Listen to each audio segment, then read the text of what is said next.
Hey, party people. Let's look at some shows. Let's look at some of the fall 2024 ready to wear shows that are happening right now as we speak. It is February, and if you watch my fashion calendar video, you know that fall shows happen in February so that these design houses have the summer to produce the clothes to be in stores for fall. All right. So this is going to be a mix of things I got requests for, design houses I got requests for, and then just some I feel like talking about because it's still my channel.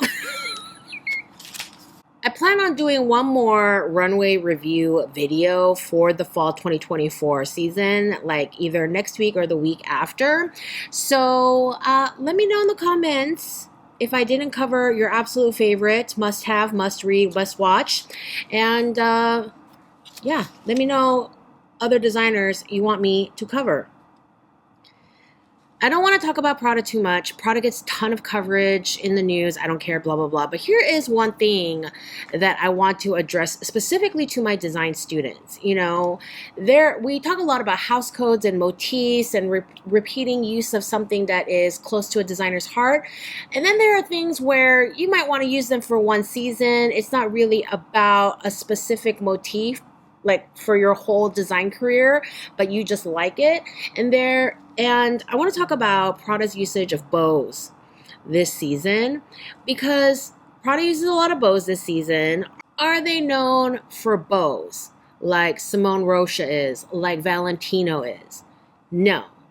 But are they known for playing around with kind of feminine imagery, kind of subversive femininity? Yes.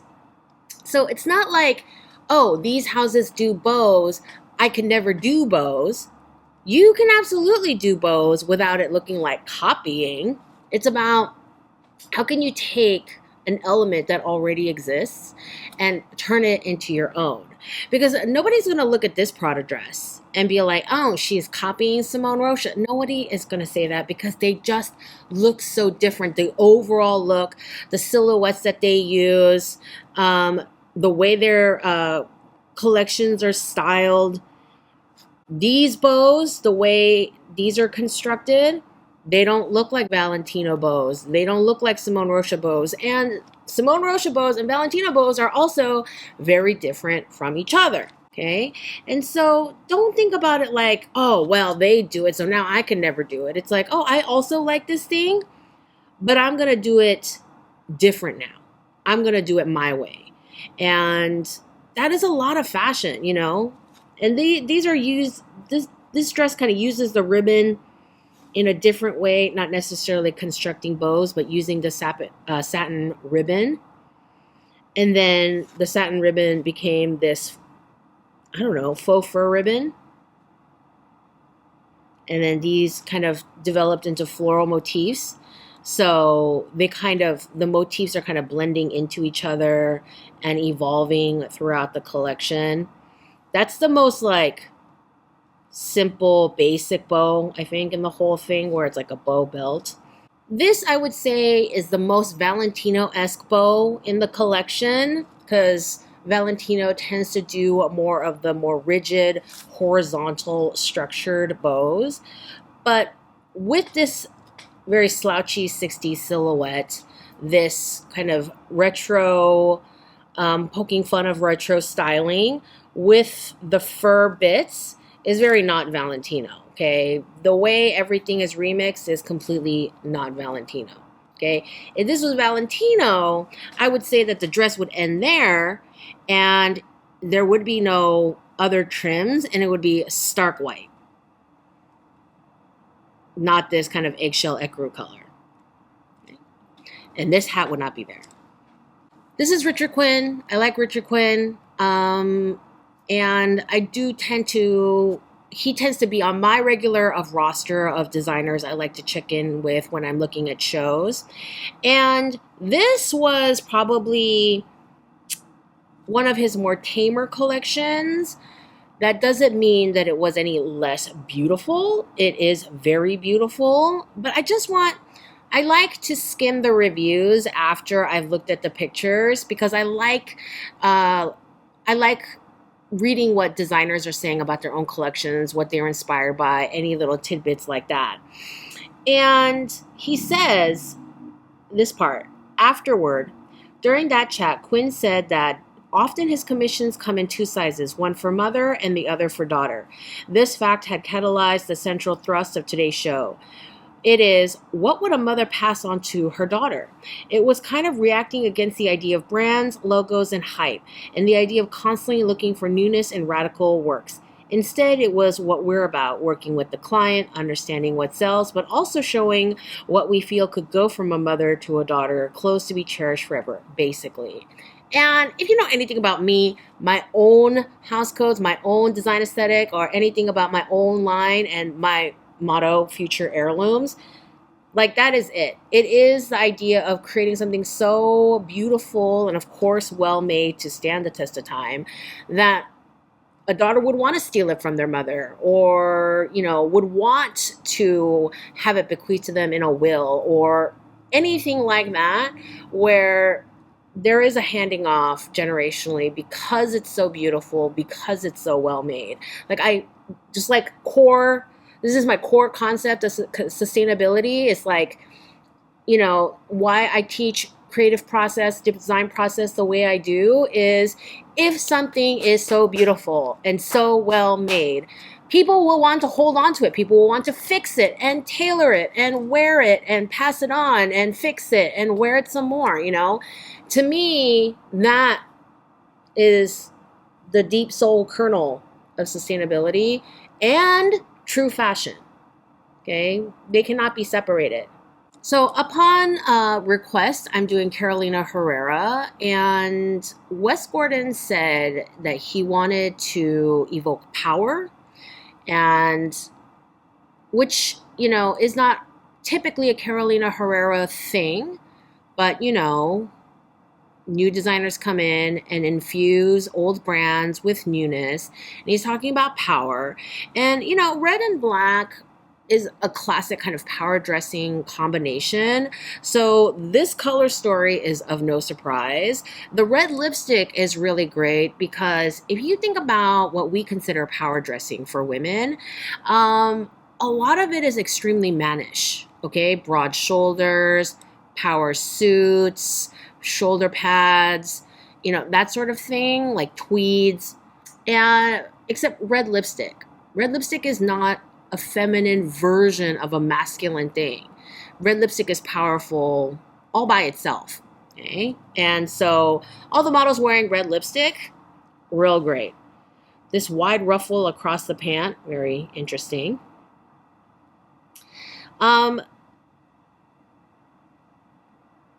White, black, red, these are classic Carolina Herrera colors. The blouse with the multi-tiered skirt, very Carolina Herrera. But everything looks a little bit more streamlined and modern. And,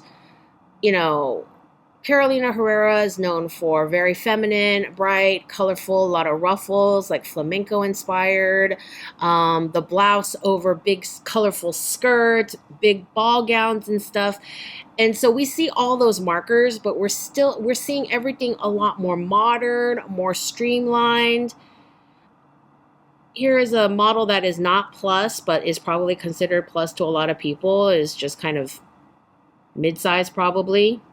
I like it when a designer puts out a plus model and she's not in a cape, a big lumpy sack, something that they didn't have to think about the fit. Like they had to fit this on this person, they had to accommodate her large breasts with the good fit around her breasts. I like that. Okay, this is the one I want to talk about because they were talking a little bit about the modern hoop skirt and how light it is. And so let's talk about hoop skirts for a second. Okay. Traditionally, hoop skirts, you have these casings.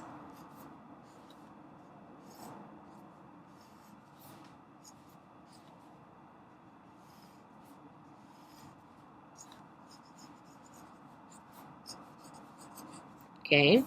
And a lot of the time, these are all gathered. But in here, it's like a waistband, like a drawstring casing, and there's a big metal hoop in here. And then on top of that, there could be some extra ruffles if they wanted even more body. The reason why these extra ruffles are good is you don't want a fabric to lay flat against the metal hoops because it doesn't make for a very flattering look. You want kind of like a couple of floating layers on top of the ruffles, sitting on top of the ruffles and not sitting on top of the metal hoops. Okay?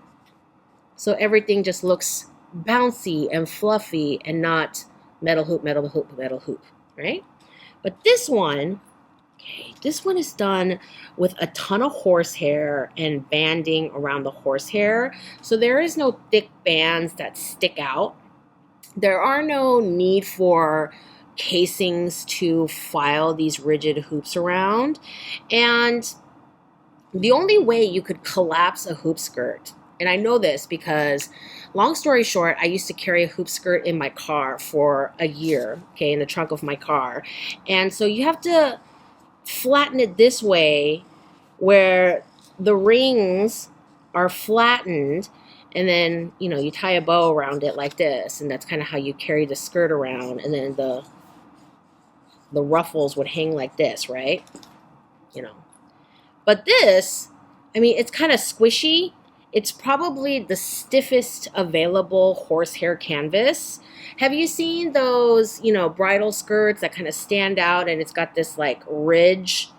That's because it's got like a width of horsehair canvas in it to create that outer shape so it doesn't fall immediately against the legs.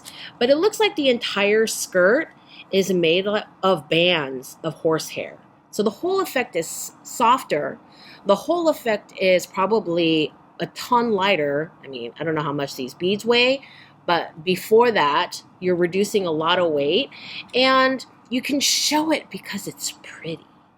I personally think you can show a crinoline because crinolines are cool looking, but it doesn't necessarily, it looks like understructure, but it looks like cool understructure that goes with the design of the gown. And I think that is really like a modern take on so many of the ball gowns that Carolina Herrera is known for. So, that was cool. Here's another view of that. You can see how transparent it is, how light it is.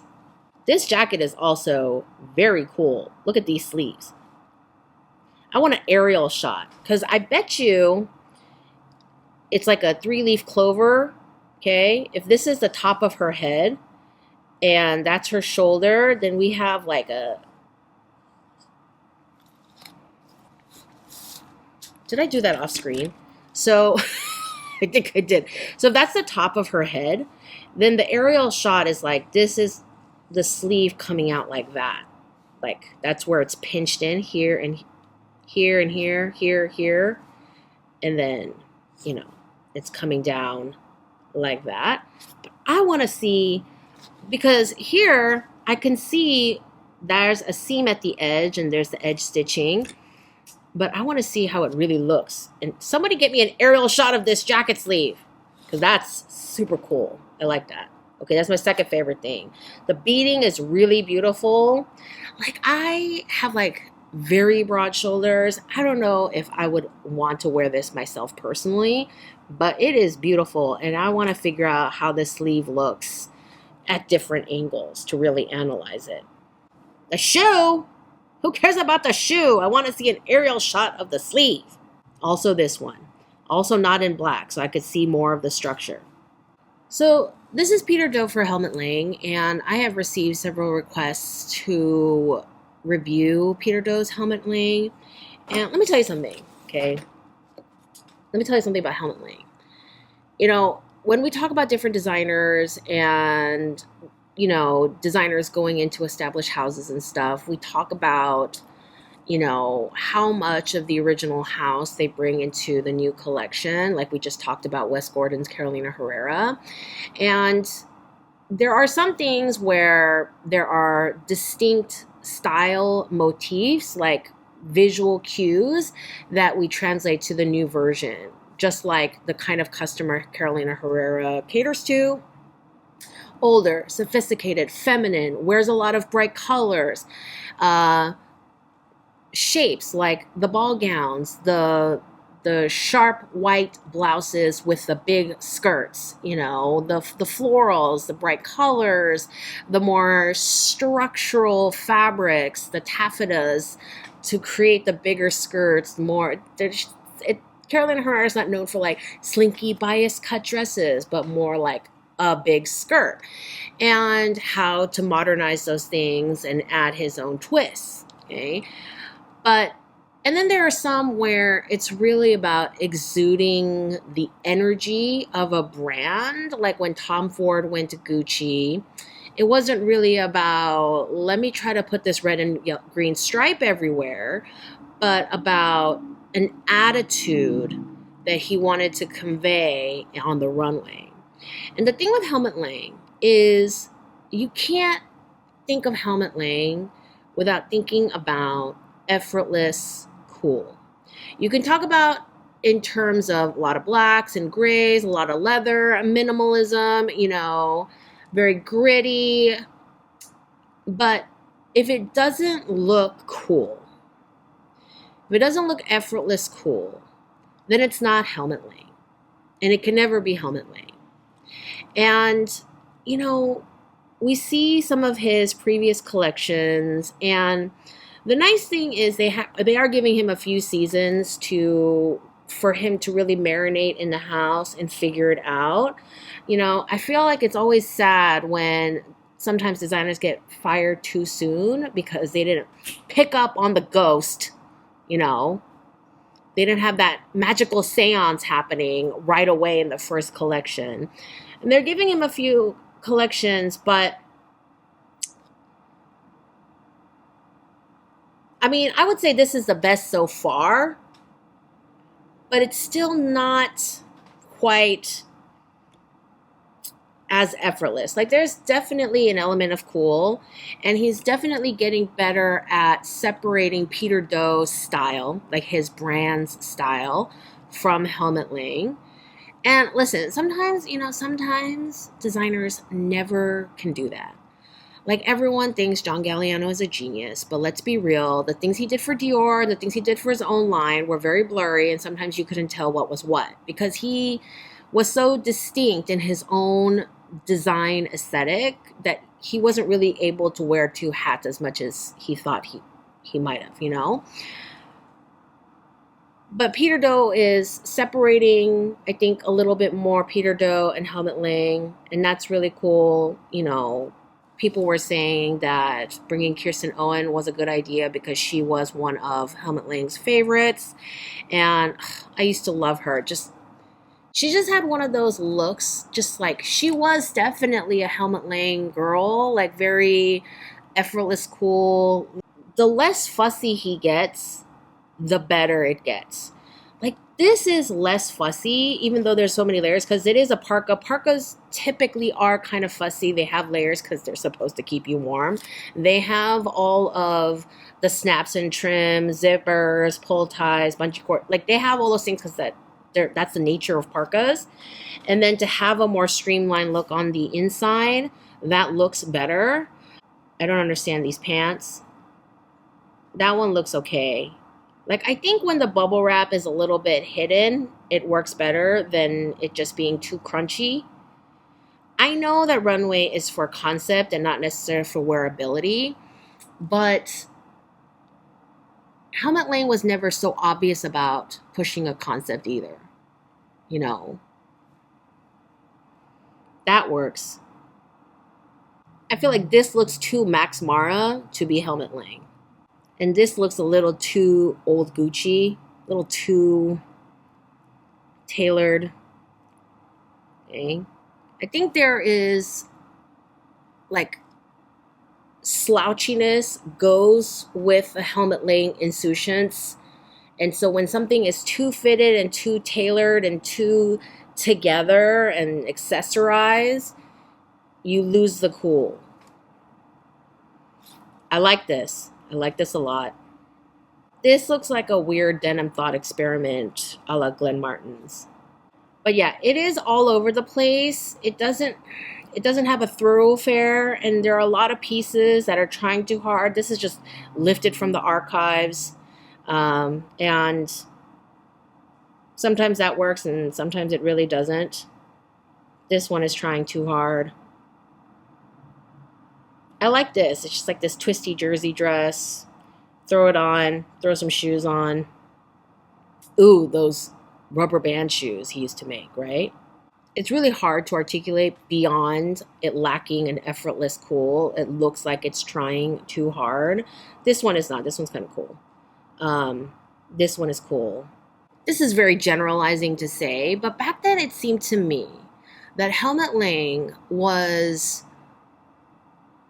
Calvin Klein's black sheep of the family cousin. You know, minimal and sleek and cool. And please remember Calvin Klein of the 90s, not whatever it's become now. But, you know, Calvin Klein was also cool and sleek and minimal. But Helmut Lang was dirtier, grittier, even cooler, you know, live somewhere that you might need a tetanus shot to go visit. Like, and you can't get too pretty or precious or try hard when it comes to Helmut Lang. I think I have followers who work at Christian Siriano because I swear, like every season, I have people asking me to review Christian Siriano, which I find strange.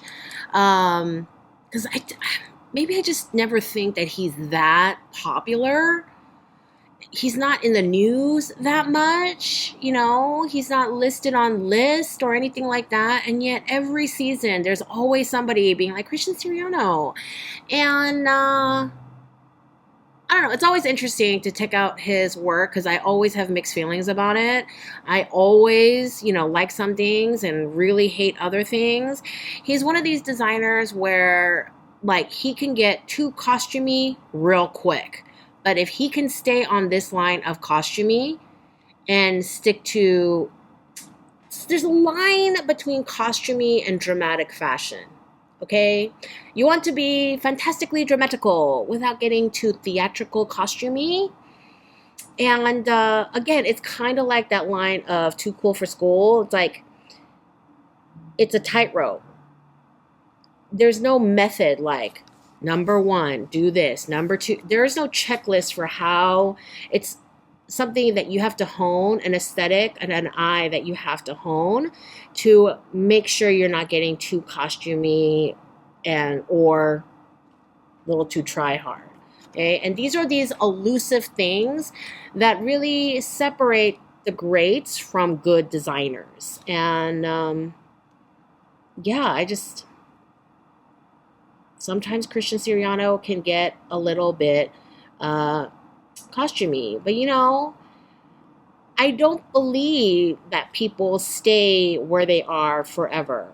Okay? You've heard of actors winning Oscars later on in their careers when their first movies were laughable at best because people grow. If you put work into your craft and you practice and you keep at it, you too can win an Oscar. So, you know, I don't write someone off because their first collection wasn't great. Listen, I'm a teacher. I have had students who came to me as a freshman for Intro to Fashion or Color Theory, and then I see them a few years later. They'll either come to me during a design workshop or they will come to me as an advanced rendering class, and I see the growth. You really just never write someone off. So people keep asking me to cover Christian Siriano, so here I am. He loves messing with a tuxedo. He loves that. This is very cool. This skirt, this fabric, really beautiful. This drape that is unconventional, but still not weird, not hard to wear. This color is so dreamy. Okay, it's a pastel, but it's not Pantone color of the year, but it's dreamy. I like it. This sort of halter with this weird asymmetrical coming off the side seam cowl, I kind of really love that. And you know, I have been feeling the high-waisted big pants lately. So when other people are doing what I want to do right, it's a mixed feeling. But I am feeling the big double, like, high-waisted pants right now.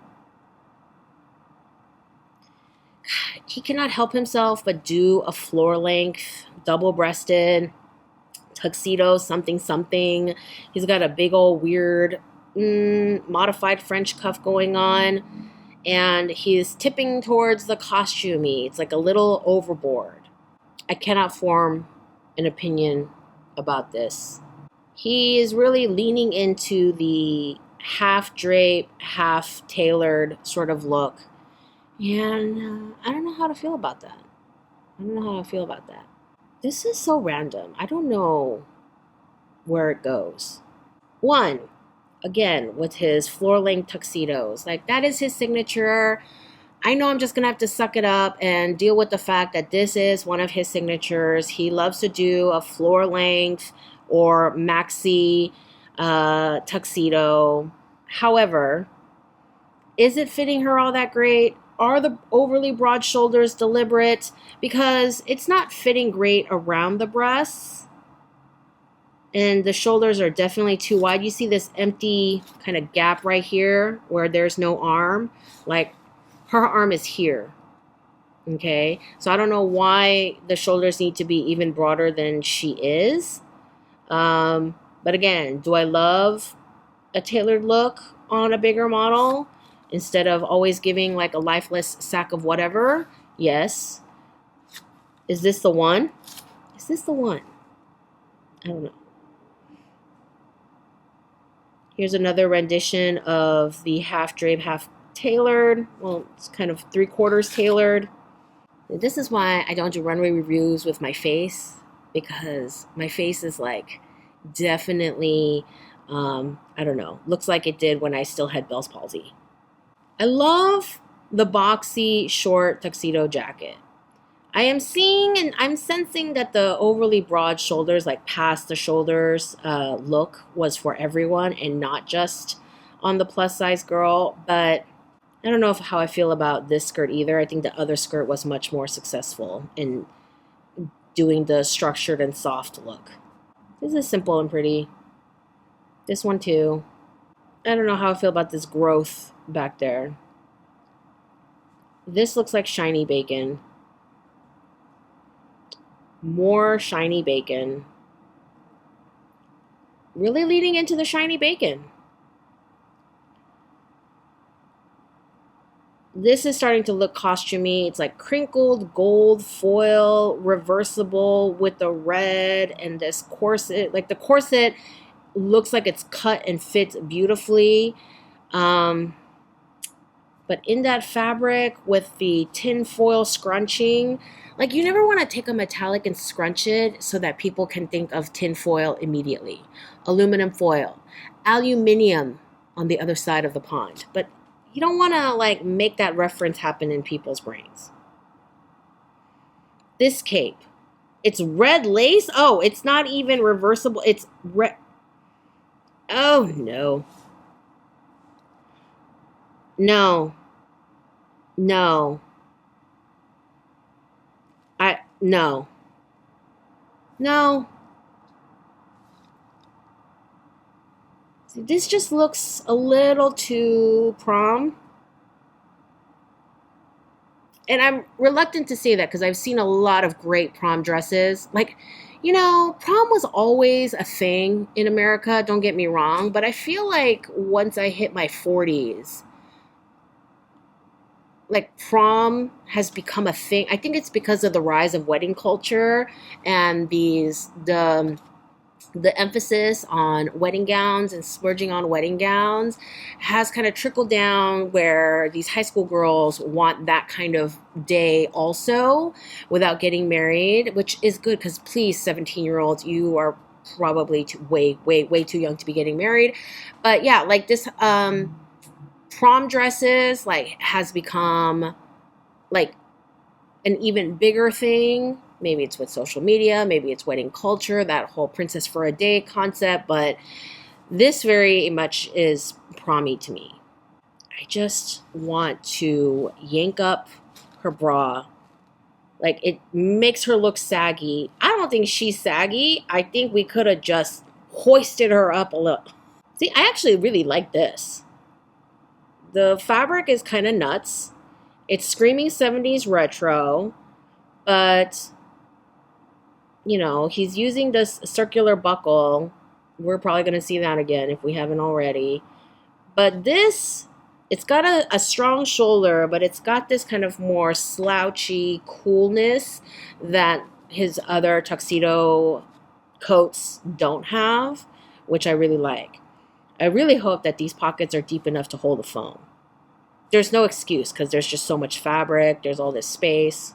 I like this. I like it when people can offer an evening wear look that is very distinctly evening, but also modest, and not for any religious reasons, like, which they're still totally valid. If you're modest because you're religious, that's great. I just mean just to offer modest options, because it looks good, it looks great, and there are people who want to dress more modestly regardless of their reason. I like that. If I wore light colors, I could dig that. The skirt with the pockets, this beautiful sheeny fabric. It's fitted up here, but it's not constricted. She looks like she's walking much more relaxed than some of the other models on the runway, you know. And then this like bright, colorful shoe, which I kind of love. Okay. See, to me, this one is more costumey, a little bit too, I don't know, try hard. Whereas this is chic and relaxed and still very dressy.